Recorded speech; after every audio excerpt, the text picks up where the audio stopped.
Alright guys, so I'm going to be reviewing Amouage Dia Man just because I felt like wearing it even on this hot day. This is actually a surprisingly wearable fragrance, and I've tried it in the summertime as well, and I think it's a highly underrated Amouage. I'm not going to tell you that this is better than Reflection and that this is the one to get. If you want the most compliments, you want something a little bit bolder. This is more of an understated Amouage in my opinion. It's very soft, subtle scent, even though it's really long lasting and it's gonna fill the room. It's not the kind of, the notes, the way they're done here, it's a very soft, delicate kind of scent. That's what I like about it actually. And I would say next to Reflection, this might be the most wearable Amouage, and that's why it's the only one I have a full bottle of right now. So why don't we spray it and talk about it? Wow. Yeah, so the combination of things they do in this fragrance is pretty unique. It makes for a really unique scent. The combination of leather, vetiver, amber, and then some fruit notes and florals. There really is nothing like this. And it sort of has a feel that's a bit similar to Hermes Bellamy Vetiver. And that's because it also has, Bellamy Vetiver also has that vetiver and leather combination, which again is relatively unique.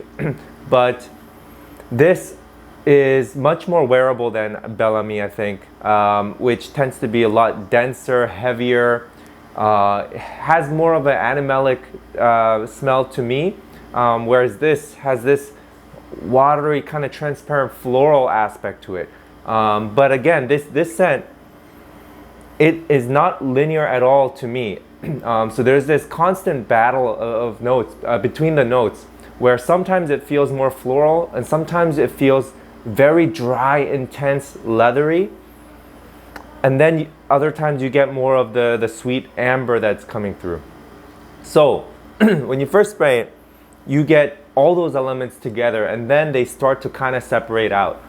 So basically, you get, I would say this scent is based around a nice sweet amber, but it's not an amber accord that is overly heavy or so powerful that it's headache inducing or so sweet. To me, it's just right. Yeah, and I can smell that it's already changing on me already. Where, initially it's very fresh, almost juicy, and you get that unique plum note right away. That gives it a little bit more of a unisex, I wouldn't say feminine, but more of a unisex kind of soft scent, sweet scent.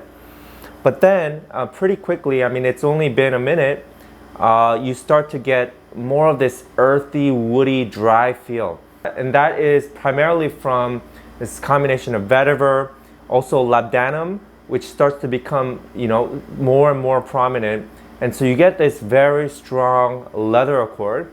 But as you know, leather is a challenging note. Even to me, I still find it challenging in certain fragrances. But to do it like this, where, you can definitely tell this is leather, right? It has that scent, characteristic scent, but it just feels so wearable and so light. But I'm not gonna say this is a weak fragrance. In fact, this is one of those scents that, throughout the day I can smell, but it's just, the type of smell is not offensive, it's not piercing or so in your face. It's just a very soft, floral, sweet, vetiver fragrance. Yeah, and I'm cutting out a big part of the video because I just couldn't stop smelling it.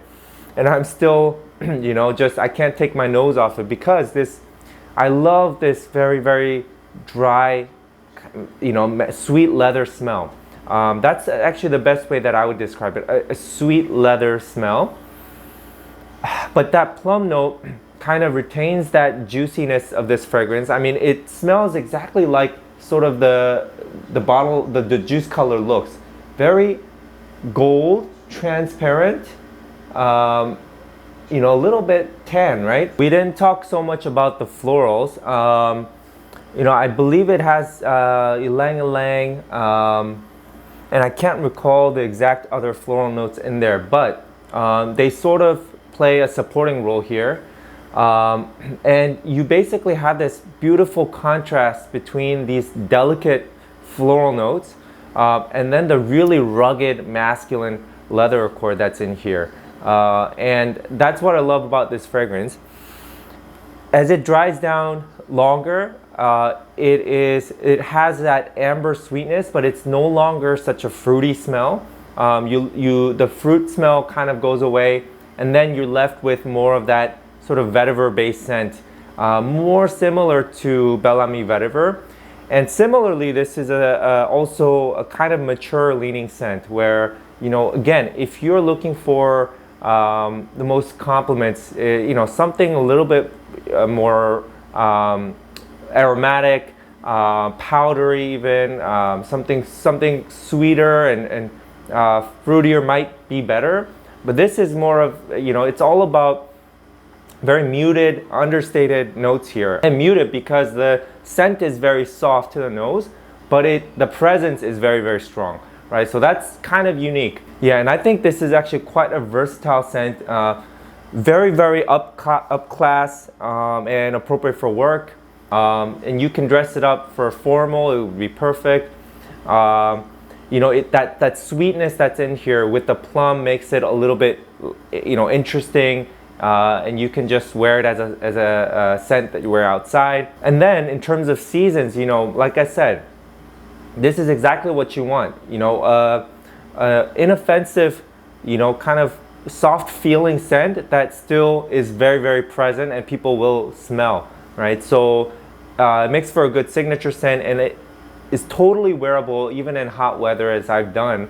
And you can tell, you know, it's a relatively transparent juice. It's unlike other amouages where they punch you with either oud or, you know, the frankincense.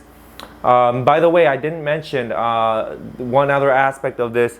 The labdanum mixing with there is this smoke coming from incense in here too. It's just that, you know, it didn't come to mind initially because it is, again, a softer kind of a smokiness compared to what you might associate within, you know, usually with Amouage fragrances. So you definitely do get this kind of smoky element as well, but it's very slight and it's blended so well with all the other ingredients.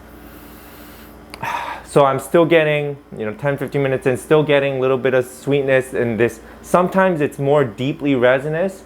Like I said, this, you know, it will play with your nose a little bit, okay? I think this is definitely strong enough, you know, to go into winter. I mean, it's an amber-based scent, leather. Those are all notes that will last on your skin. It just sticks to your skin. Yeah, and last thing is, overall, there's a very airy quality about this fragrance, despite it having this earthy, dry leather element. And that also, I think, is a very unique feel in a fragrance. It manages to be very, very airy. And when you mix it in that sweetness, this kind of incense sort of sweetness that is slightly fruity, slightly floral. That's what you get in Dia Man. Beautiful composition. But again, main thing you got to know is that it's a little bit more mature, but I think with most Amouage scents, they are more mature, except Reflection Man. That's probably the most kind of mass appealing scent. But yeah, very, very underrated Amouage, and really top 3 to 5 in my opinion. So definitely worth checking out. All right, guys, so Amouage Dia Man. I'll see you in